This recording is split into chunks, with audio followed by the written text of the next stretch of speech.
कई बार ऐसा होता है कि हम चैप्टर पढ़ लेते हैं, कॉन्सेप्ट भी समझ में आ जाता है, लेकिन जैसे ही पेपर में सवाल आता है कंफ्यूजन शुरू हो जाता है, क्योंकि असली फर्क थ्योरी से नहीं क्वेश्चन को हैंडल करने से पड़ता है। और आज के सेशन में हम एग्जैक्टली उसी पर काम करने वाले हैं। पहले कॉन्सेप्ट को क्लियर करेंगे, फिर उसी पर एग्जाम लेवल के सवाल लगाएंगे, ताकि पेपर में कुछ भी अनफेमिलियर न लगे। तो अगर आप चाहते हो कि सवाल देकर रुकना बंद हो जाओ और कॉन्फिडेंस के साथ आंसर निकले, तो इस सेशन को एंड तक देखना जरूरी है। तो मोस्ट वेलकम है आपका एक बार फिर से टेस्ट प्राइम के शानदार प्लेटफॉर्म पर, जहां पर आपका सिलेक्शन हमारी जिम्मेदारी। तो बात करते हैं इसके अंदर पूरा जो चैप्टर है उसको वन शॉट के अंदर एकदम कंप्लीट करेंगे, और उसके साथ अपन जो मैं एमसीक्यू प्रैक्टिस कराऊंगा प्लस एमसीक्यू प्रैक्टिस के साथ वन शॉट के फॉर्म में अपन इस चैप्टर को कवर करेंगे। तो चैप्टर है अपना कौन सा, मूविंग चार्ज और मैग्नेटिज्म।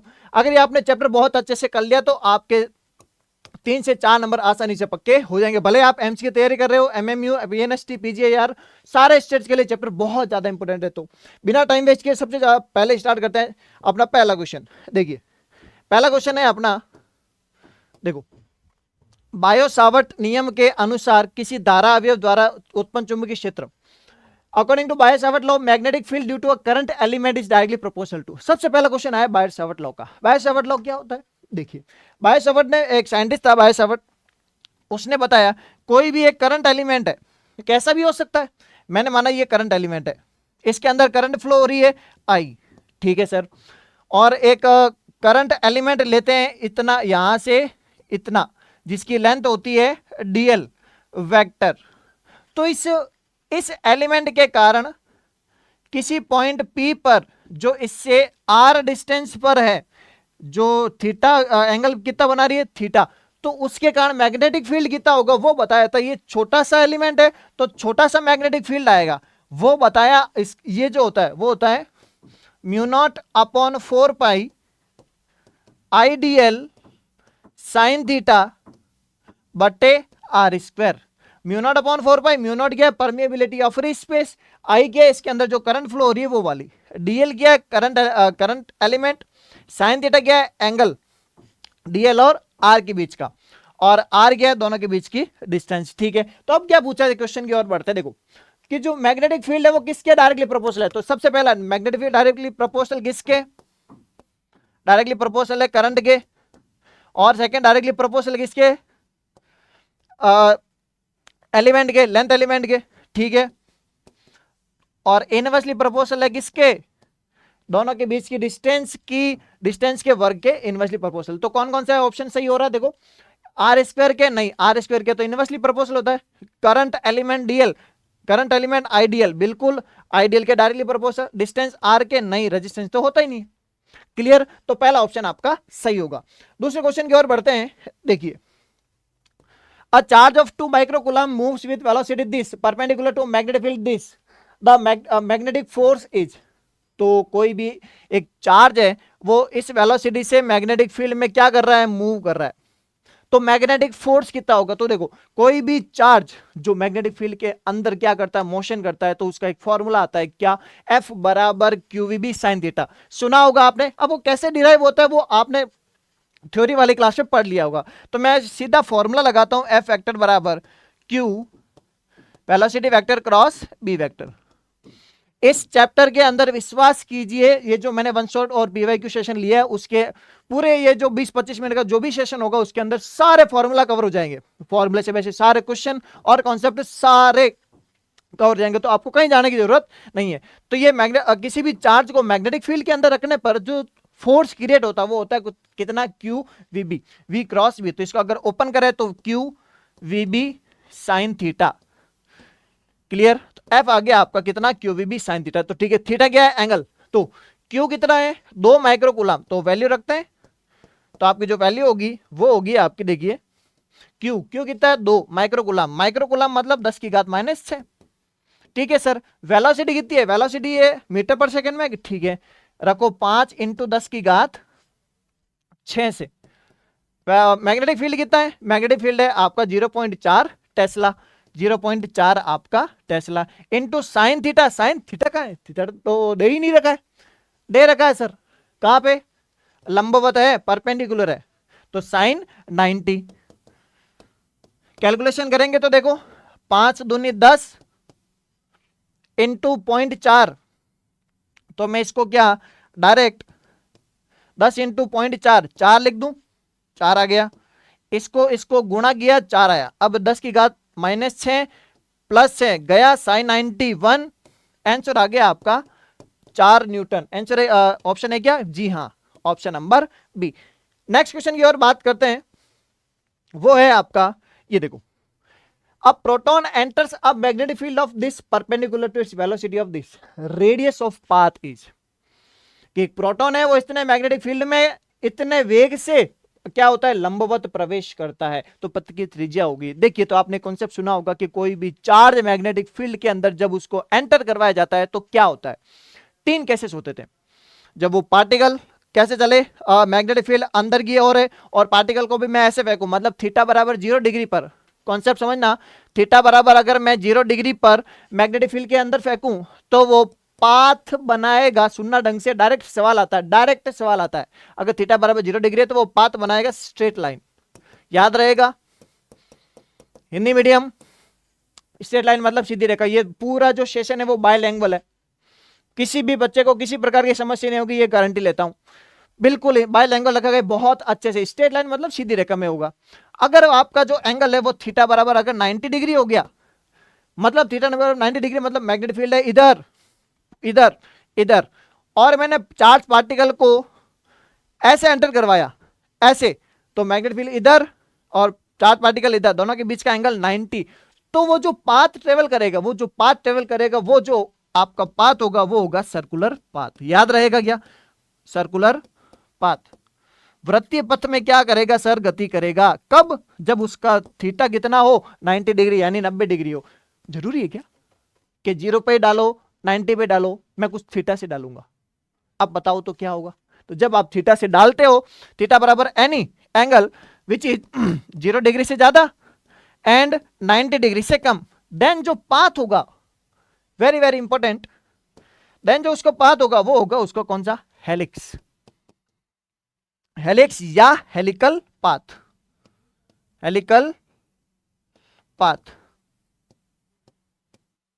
कुंडली नुमा, हिंदी में बोलते हैं इसको कुंडली नुमा पथ में क्या करेगा? गति करेगा। ठीक है सर। तो अब आते हैं क्वेश्चन की ओर। तो रेडियस फाइंड आउट करनी है। कैसे? लंबवत गया, तो लंबवत गया मतलब थीटा बराबर 90 डिग्री। पाथ कैसा होगा? सर्कुलर। अब सर्कुलर आने के बाद नेक्स्ट जो रेडियस होगी उसका जो फॉर्मूला होता है वो होता है R बराबर mv बटा QB। क्लियर? जी सर क्लियर। तो लगाइए, m कितना है? मास, जिसको आपने फेंका है। फेंका किसको है? प्रोटॉन को फेंका है। तो प्रोटॉन का मास लिखिए 1.67 into 10⁻⁻27 mass of proton into velocity. Velocity कितना है? 4 इंटू 10 की घात 6 बट्टे में Q, चार्ज ऑफ प्रोटॉन कितना होता है? चार्ज ऑफ प्रोटॉन 1.6 इंटू 10⁻⁻19 गुणे में B, मैग्नेटिक फील्ड कितना है? मैग्नेटिक फील्ड दे रखा है क्या? हाँ दे रखा है 0.2। ये आ जाएगी आपकी रेडियस। अब अगर कैलकुलेशन करें तो कैलकुलेशन कर लेते, चलो पॉइंट हटा, 10 लगा, 2 दूनी 4, देखो 1.6 से लगभग 1.6 गया, लगभग गया है ना, 0.7 मान सकते हैं, फिजिक्स में इतनी कैलकुलेशन चलती है। -19 ऊपर जाएगा, कितना होगा? देखो 19 और ये 6, 19 + 6 25, 25 में से 27, 10 की घात -2, 10 की घात -2, 2 बचा हुआ इधर, मतलब R हो जाएगी इतना मीटर, और अपने को दे क्या रखा है? 20.8, ये वाला आंसर। क्लियर? चलो नेक्स्ट क्वेश्चन की ओर आगे बढ़ने से पहले मैं आपको बता देता हूं, अगर आप तैयारी कर रहे हो पूरे कोई भी सीबीटी मोड पे, तो सबसे ज्यादा बात करें अगर एम्स की, तो उसके लिए मैं आपके लिए प्रोवाइड करा रहा हूं क्या? ऐसी टेस्ट सीरीज जिसके अंदर आपको 200 से ज्यादा टेस्ट मिलेंगे। यकीन हो रहा है आपको? 200 से ज्यादा टेस्ट मिलेंगे इसके अंदर। जी हां, 200+ टेस्ट, जिसके अंदर आपको फिजिक्स के अलग, केमिस्ट्री के अलग, बायोलॉजी के अलग और नर्सिंग एप्टीट्यूड, और अगर आपके पास जीके है तो उसके क्वेश्चन 60 से ज्यादा टेस्ट, फिजिक्स के 45, केमिस्ट्री के 45, बायोलॉजी के 45, ये मिलाकर 200+ टेस्ट, जिससे आपकी जो तैयारी है वो एकदम धरपकड़ होकर मजबूत हो जाएगी। कितने में मिल रहा है? मात्र 99 में। कोई 999 नहीं, कोई 1999 नहीं, ओनली एंड ओनली 99। तो जल्दी से जाइए, ज्वाइन कीजिए और आपकी तैयारी को स्पीड अप कीजिए। मिलेंगे कहां पे? मिलेंगे आपके जे एकेडमी की एप्लीकेशन पर। एप्लीकेशन डाउनलोड करोगे, वहां पर कोर्सेज का ऑप्शन है, जल्दी से जाइए, ज्वाइन कीजिए। नेक्स्ट क्वेश्चन की ओर आगे बढ़ते हैं। देखो, the time period of a proton moving in a magnetic field is this. अब पहले तो रेडियस निकाल लिया, अब रेडियस निकालने के बाद क्या आप वेलोसिटी निकाल सकते हो? और निकाल सकते हो, आराम से निकाल सकते हो। क्या आप टाइम पीरियड निकाल सकते हो? बिल्कुल निकाल सकते हो। तो टाइम पीरियड का जो फॉर्मूला होता है वो होता है आपका सर क्या, 2 pi m upon q into B. Time period of the charge particle, भले कोई सा भी हो, ठीक। अगर आप प्रोटॉन है तो प्रोटॉन का मास, इलेक्ट्रॉन है तो इलेक्ट्रॉन का मास, ठीक है जी। टी टाइम पीरियड कितना होगा, देखिए 2 पाई कितना होता है 3.14, m कितना होता है मास, मास किसका, मास है आपका प्रोटॉन का, प्रोटॉन का मास 1.6 10⁻⁻27 जी, और बट्टे में Q charge of proton 1.6 into 10⁻⁻19 into में मैग्नेटिक फील्ड कितना है 0.1, ये लो 0.1। क्या चाहिए, ये तो यही तो होगा, 1.6 से नियर अबाउट काट सकते हो। क्लियर? 10 की घात 19 से ये कितनी बार कटेगा 19, और 7 और 1 8, ये बचेगा आपका 10 की घात -8, ठीक है। पॉइंट ऊपर जाएगा, ये बनेगा 10, ये गया पॉइंट, नीचे तो हो गया सफाया। अब क्या बचा देखो, 2, ये 10 की घात -8, क्या बनेगा, ट्राई करो, 3.14 इंटू 2 6.28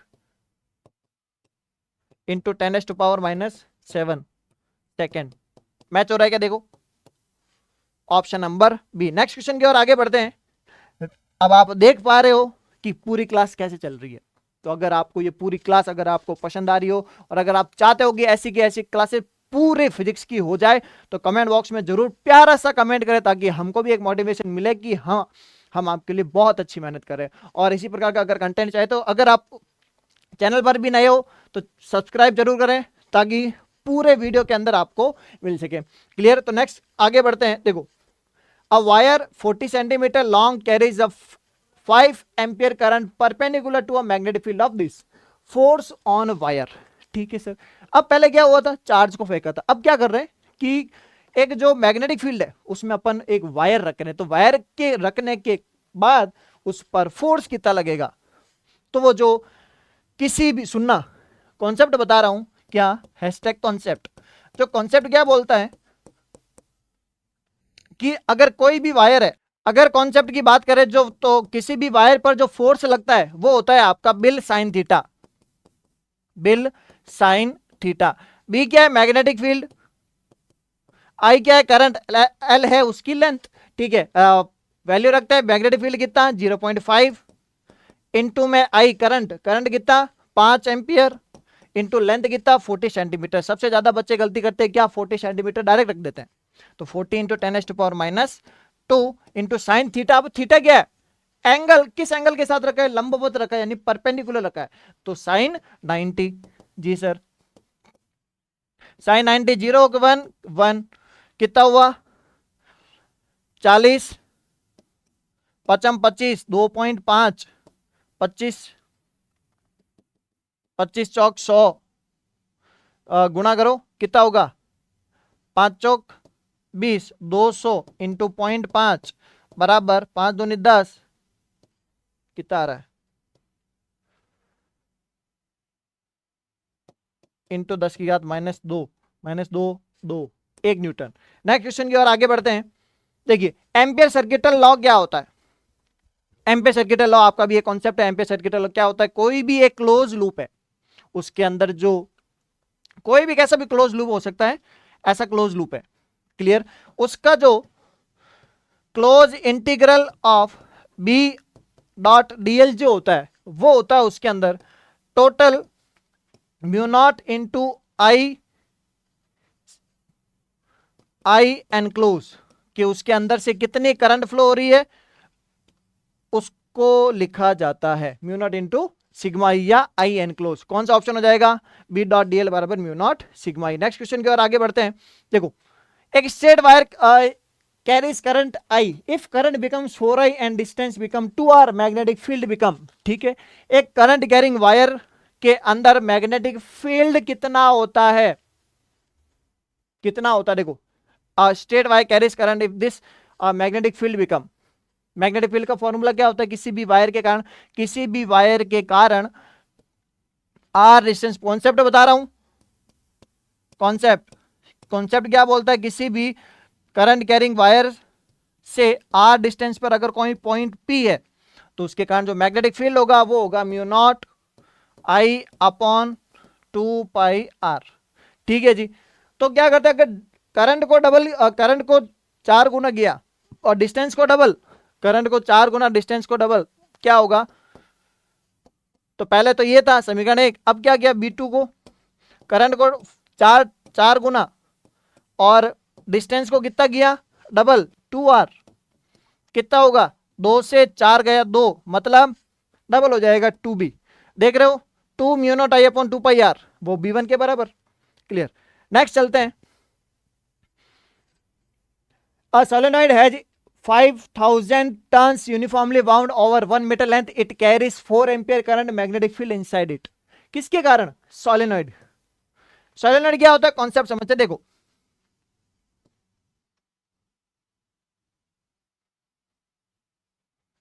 यहां से करंट आई, यहां से current I, magnetic field inside the solenoid is a constant, कितना होता है inside the magnetic field solenoid का, म्यू नॉट एन आई, ठीक है जी, कितना,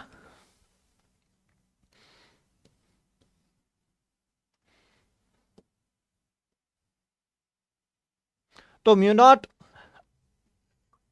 लगा सकते हो, magnetic field, put the value, get the answer, comment box में टाइम स्पैम के साथ इस फॉर्मूले में वैल्यू रख के मेरे को कमेंट में जरूर बताएं कि इसका आंसर क्या होगा।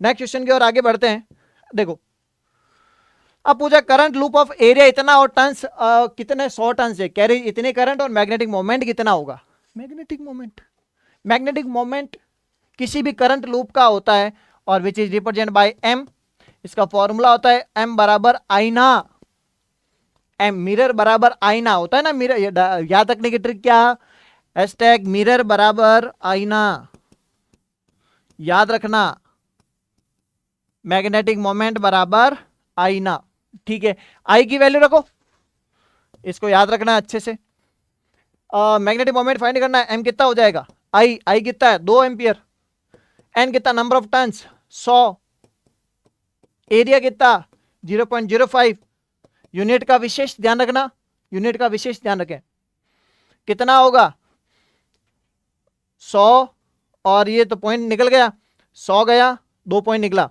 5 दूनी 10, एम बराबर 10।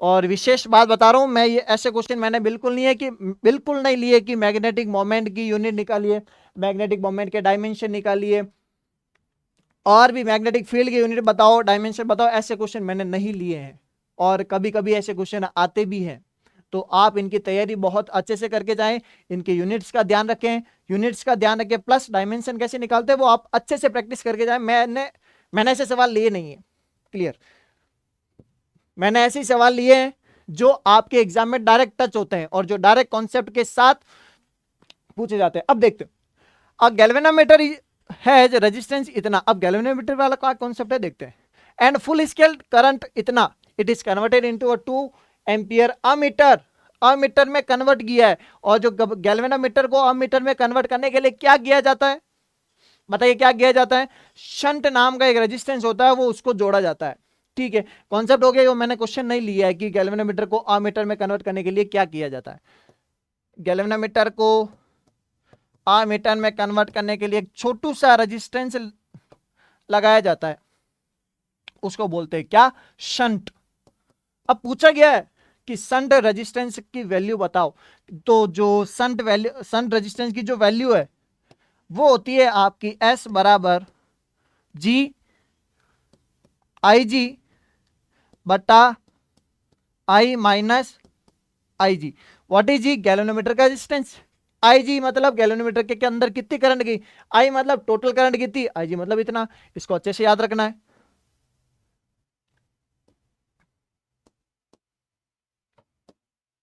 बहुत अच्छे से याद रखना इसको, ठीक है जी सर। अब वैल्यू पुट करो, जी कितना, एस बराबर ज्ञात करो, जी गैल्वेनोमीटर का रेजिस्टेंस 50 ओम, आई जी कितना, इतना, 2 इंटू 10⁻³ अच्छे से रखना वैल्यू, अपॉन आई, आई कितना 2 एम्पियर, माइनस आई जी कितना 2 मिली एम्पियर, मतलब 2 10⁻³ ठीक है जी। तो एस कितना आ गया, यहां से देखो 50 इंटू 2 100 इंटू 10⁻³ बट्टा 2 माइनस 2 इंटू 10⁻³ मतलब 0.002, ये हो जाएगा आपका कितना 100 इंटू 10⁻³ बट्टा 1 इस दो में से 0.002 घटाएंगे तो 0.998, ठीक है बिल्कुल सर। अब देखो सॉल्व करो, पॉइंट हटा 10⁻³ लगेगा, तो क्या बचेगा, 10⁻³ से 10⁻³ गया, क्या बचेगा 100 बट्टा 1998, यही बचा, 10 से गुणा करो नीचे भी और ऊपर भी ऐसा जाएगा, तो 1000 बट्टे ये 1998, ये तो हो जाएगा 1000, ये हो जाएगा 1998, मतलब लगभग 1/2 इंटू 10, मतलब 0. पहले तो ये होगा कितना, 1/2 होता है आपका 0.5 इंटू 10⁻⁻1, मतलब 0.05 लगभग 0.05, ऑप्शन इज ये। नेक्स्ट, अब देखो एक इलेक्ट्रॉन और प्रोटॉन सेम में समान संवेग के साथ एक ही चुंबकीय क्षेत्र में एंटर करते हैं, तो रेशियो बताओ किसका, रेडियस का। बिल्कुल सर, तो अभी मैंने बताया था क्या, अगर कोई भी चार्ज पार्टिकल मैग्नेटिक फील्ड के अंदर एंटर करता है तो उसकी रेडियस कितनी होगी, वेलोसिटी कितनी होगी, ये सारा सब कुछ बताया था, टाइम पीरियड कितना होगा, सब कुछ। कितनी होगी रेडियस, तो रेडियस का जो फॉर्मूला है याद रखना, बार बार सवाल पूछा जाता है, mv अपॉन क्यूबी। जी सर, mv मतलब मोमेंटम यानी p, p बट्टा क्यूबी, ठीक है। r इलेक्ट्रॉन का कितना, इलेक्ट्रॉन के लिए बात करें तो इलेक्ट्रॉन का p बट्टा q of electron into B, दोनों का मोमेंटम सेम ही है तो इसको ई क्यू लिखते हैं, इसको हटाओ, आर ई, आर प्रोटॉन का बताओ तो कितना होगा, प्रोटॉन का मोमेंटम बटा प्रोटॉन पर चार्ज इंटू मैग्नेटिक फील्ड। क्या पूछा है, रेशियो बताओ दोनों का, दोनों के जब रेशियो की बात करें तो आर इलेक्ट्रॉन बट्टा आर प्रोटॉन जब करें तो देखना, इसको मैं नीचे लिख लेता हूं,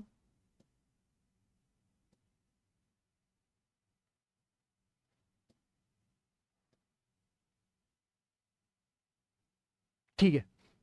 तो आर इलेक्ट्रॉन बटा आर प्रोटॉन कितना हो जाएगा, पी से पी गया, बी से बी गया, क्या बचा, आर ई बट्टा आर पी बराबर क्यूपी बट्टा क्यूई, क्यूपी बट्टा Q, charge of proton and charge of electron. अब ये जो चार्ज लिया जाता है वो स्पेसिफिक चार्ज लिया जाता है, ये क्वेश्चन बहुत अच्छा लिया गया। तो जो चार्ज ऑफ, अब याद रखना इसको क्या, not point, charge of electron बट्टा चार्ज ऑफ प्रोटॉन जो होता है स्पेसिफिक, उसका जो रेशियो होता है क्या होता है, वो 1836 अनुपात 1, याद रखना आपको, स्पेसिफिक चार्ज का जो रेशियो होता है वो इतना होता है। जी सर, तो आपको क्या पूछा गया है, आर क्यूपी बट्टा क्यूई, मतलब आर ई बट्टा आर पी बराबर 1/1836, 1/1836, ऑप्शन नंबर सी, याद रखना इस कॉन्सेप्ट को। तो टेलीग्राम चैनल जिसके अंदर आपको इस क्लास की पीडीएफ मिल जाएगी, अगर हाँ क्लास की पीडीएफ अगर आपको चाहिए कि नहीं चाहिए पूरा, अगर कमेंट बॉक्स में जरूर बताएं, ताकि ये जो पीडीएफ है कंटेंट टीम को बोल के अच्छे से आपको टेलीग्राम चैनल पर आपको प्रोवाइड करवा दी जाए। और इसके साथ साथ आपको मिल रहा है क्या, free of cost model paper, free of cost model paper. आप किस एग्जाम की तैयारी करो कमेंट बॉक्स में जरूर बताएं, ताकि उसके हिसाब से मॉडल पेपर टेलीग्राम चैनल पर अपलोड हो सके, ठीक है। क्लास की पीडीएफ, इंपॉर्टेंट फॉर्मूला शीट, सारा सब कुछ इसके अंदर आपको मिल रहा है और पूरी नोटिफिकेशन इसके अंदर मिल रही है, तो जल्दी से जाइए ज्वाइन कीजिए, ठीक है। नेक्स्ट क्वेश्चन की ओर आगे बढ़ते हैं। तो देखो अब प्रोटॉन एंटर से मैग्नेटिक फील्ड इतना और स्पीड इतना, the kinetic energy of proton इतना। मैग्नेटिक फील्ड के अंदर कोई भी प्रोटॉन एंटर कर रहा है तो मैग्नेटिक फील्ड पूछा, सॉरी क्या पूछा है, काइनेटिक एनर्जी पूछा है। काइनेटिक एनर्जी का फॉर्मूला क्या होता है, बेसिक काइनेटिक एनर्जी का जो फॉर्मूला होता है वो होता है half m v square. M किसको एंटर करवाया, उसका मास प्रोटॉन एंटर करवाया, तो रखो प्रोटॉन का mass 1.67 into 10⁻⁻27 kg into v square. V कितना, 2 इंटू 10⁻6 का स्क्वायर। जी सर कितना होगा, देखिए 1/2 इंटू 1.67 इंटू 10⁻⁻27 गुणे में 2 दूनी 4 गुणा 10⁻6 दूनी 12। ठीक है जी, सॉल्व आउट करेंगे, 2 से 4 गया 2, गुणा भाग करके देख लो, 2 7 दूनी 14, 1 6 दूनी 12 और 1 13, 1 2 1 2 और 1 3, 3.34 वाला ऑप्शन कौन सा है, ये वाला, और कोई है ही नहीं, टिक लगा दो। 10⁻⁻15 27 में से 12 गए 10⁻⁻15 जूल। जी सर आंसर आ गया आपका। क्लास अगर आपको शानदार लग रही हो तो कमेंट बॉक्स में जरूर बताएं और वीडियो को लाइक जरूर करें। ठीक है, नेक्स्ट क्वेश्चन की ओर बढ़ते हैं। तो नेक्स्ट क्वेश्चन है आपका क्या, 500 कुंडलियों वाली 5 सेंटीमीटर त्रिज्या की कुंडली में इतनी धारा है और तो इतने फील्ड में रखा गया, तो अधिकतम आगुण बताओ। वाला गुण बताना क्या होता है, टॉर्क कितना होता है। क्या, एक कोइल है, एक कोइल को जब अपन किसी मैग्नेटिक फील्ड के अंदर रखते हैं तो उसके अंदर टॉर्क लगता है। कोई सी भी कोइल जिसके अंदर क्या है, करंट कैरिंग सर्कुलर कोइल है, तो जैसे ही उसके अंदर मैग्नेटिक फील्ड के अंदर उसको रखा जाता है तो क्या करते हो, थोड़ी घूमने की कोशिश करते हो, घूमने की कोशिश करते, तो जैसे ये घूमेगी उसको अपन बोलते हैं क्या, टॉर्क। टॉर्क मतलब बलागुण। वो सूत्र होता है बिना क्या, बिना साइन थीटा।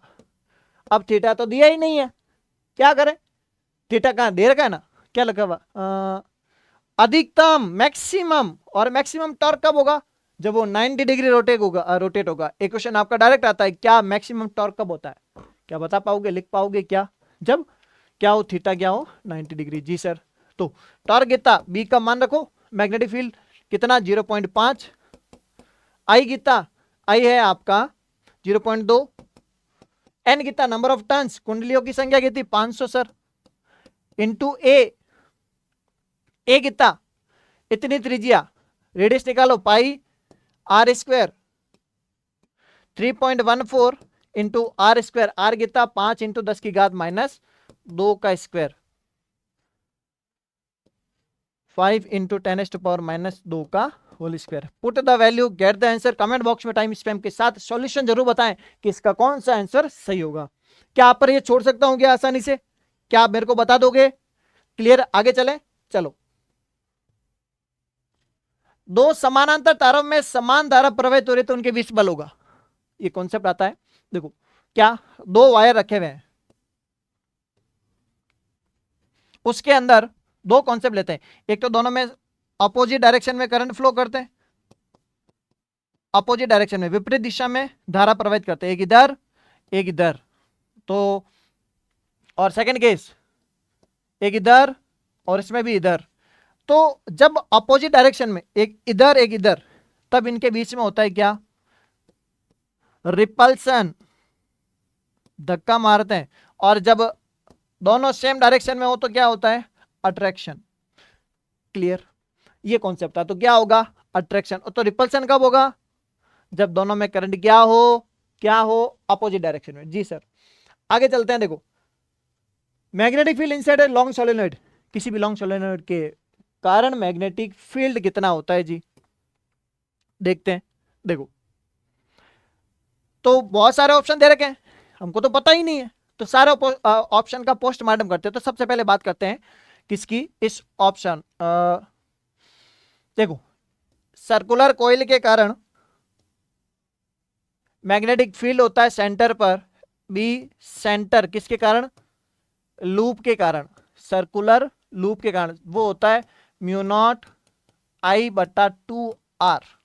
एक होता है आपका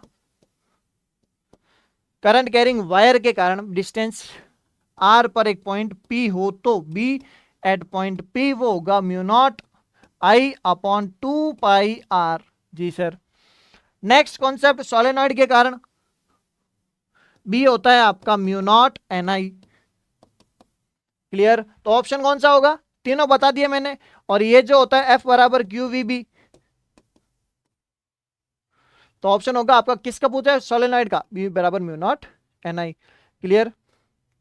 अब देखो, मूविंग कॉइल गैल्वेनोमीटर की धारा संवेदनशीलता किसके समानुपाती है? Current sensitivity of the galvanometer किसके डायरेक्टली प्रोपोर्शनल होती है? तो देखो, मूविंग कॉइल गैल्वेनोमीटर में का कॉन्सेप्ट आपने देखा ही होगा, तो उसके अंदर कुछ डिफ्लेक्शन होता है, जो कॉइल रखी होती है उसका डिफ्लेक्शन होता है। तो वो जो डिफ्लेक्शन होता है वो डायरेक्टली प्रोपोर्शनल होता है कि उसके अंदर करंट कितनी फ्लो की है।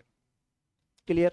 ठीक है जी। तो प्रोपोर्शनल का साइन हटाने के बाद ये क्लास 12 के अंदर आपने पढ़ा होगा, एन बी ए अपॉन के डॉट आई आता है। ढंग से डिफ्लेक्शन आ गया। What is theta? Theta is deflection, कि उसके अंदर मरोड़ कितनी आई है, मरोड़ बोला जाता है कि अंदर वो होता है ना कि एटन एटन कितना मुड़ा, वो होगा उसका क्या? डिफ्लेक्शन। जी सर। तो वो होता है थीटा बराबर इतना। हो गया क्या? हाँ जी हो गया। अब देखो, तो थीटा, तो उसके अंदर सेंसिटिविटी देखो, सेंसिटिविटी का एक सवाल है और कॉन्सेप्ट करा रहा हूं 4। आप खुद देख सकते हो क्लास कैसी है, तो कमेंट बॉक्स में प्यारा सा कमेंट जरूर करें। देखिए, थीटा बराबर इतना, तो करंट सेंसिटिविटी होती है क्या? सेंसिटिविटी आई, थीटा बट्टे आई। एक और होती है वोल्टेज सेंसिटिविटी, एस वी से रिप्रेजेंट करते हैं, that is theta upon V. दोनों याद करने हैं आपको, याद कर लो दोनों अच्छे से। बिल्कुल। सबसे पहले करंट सेंसिटिविटी, थीटा का सूत्र क्या? एन बी ए बट्टा के गुणे में आई बट्टे में आई। तो आई से आई गया, कितना हुआ? एन बी ए बट्टा के। करंट सेंसिटिविटी हो गया। चलते इसकी ओर। इसके अगर वोल्टेज सेंसिटिविटी भी पूछ ले तो थीटा का मान रखो एन बी ए बट्टा के डॉट आई बट्टा वी, अरे बट्टे में वी, तो आई अपॉन वी 1/r इंटू के एन बी ए बट्टा के आर। ये भी हो गया आपका क्या? Voltage sensitivity. तो एन बी ए अपॉन क्या पूछा है? करंट सेंसिटिविटी कहां है? एन बी ए अपॉन के, तो एन बी ए के डायरेक्टली प्रोपोर्शनल। क्लियर? नेक्स्ट चलते हैं क्या? Conversion of galvanometer into ammeter. देखो, एक ही क्वेश्चन लिए, 4 कॉन्सेप्ट अभी एक साथ सुपड़ा साफ करेंगे। Conversion of galvanometer into ammeter. Ammeter voltmeter होता, तो मैंने क्वेश्चन नहीं लिया है, इसी के अंदर ऐड करूंगा। ठीक है? गैल्वेनोमीटर को अमीटर में कन्वर्ट करने के लिए देखो, 2 प्रकार से अपन कन्वर्जन करते हैं। पहला अमीटर में, इंग्लिश मीडियम में एक बार ही लिखूंगा। क्लियर? वोल्ट मीटर को क्या लिखे रहे इंग्लिश में, समझते ही हो। अमीटर को कनेक्ट करने के लिए देखो, लो रेजिस्टेंस को जोड़ा जाता है। किसको? लो रेजिस्टेंस को। किस में जोड़ा जाता है? पैरेलल में जोड़ा जाता है सर। और वोल्टमीटर में अगर कन्वर्ट करना है तो आपको हाई रेजिस्टेंस जोड़ना पड़ेगा। कहां पे सर? सीरीज में। बिल्कुल। तो अपने को अब क्या पूछा है कि आपको अमीटर में कन्वर्जन करना है। अमीटर में कन्वर्जन करना है तो लो रेजिस्टेंस को पैरेलल में, हाई रेजिस्टेंस नहीं sir. Low resistance in parallel, बिल्कुल low resistance in parallel, option number B सही। हाई रेजिस्टेंस इन पैरेलल होता ही नहीं है बिल्कुल भी। हाई रेजिस्टेंस इन सीरीज वाला वो होगा आपका वोल्टमीटर वाला। क्लियर? यहां तक ये थे आपके क्या मोस्ट इंपॉर्टेंट सवाल, जिसके अंदर मैंने पूरा कवर किया है, जिसके अंदर वन शॉट पूरा रिवीजन प्लस पीवाईक्यू सेशन लिया है। क्लास कैसी लगी हो मैं फिर से बता रहा हूँ, एक कमेंट जरूर करें।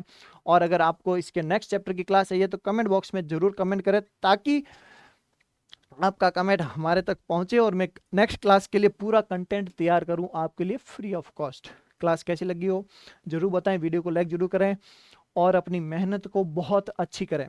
एक प्यारा सा लाइक, और चैनल पर नए हो तो सब्सक्राइब जरूर करें। मिलते हैं किसी नेक्स्ट सेशन में, तब तक पढ़ते रहिए, मजाते रहिए।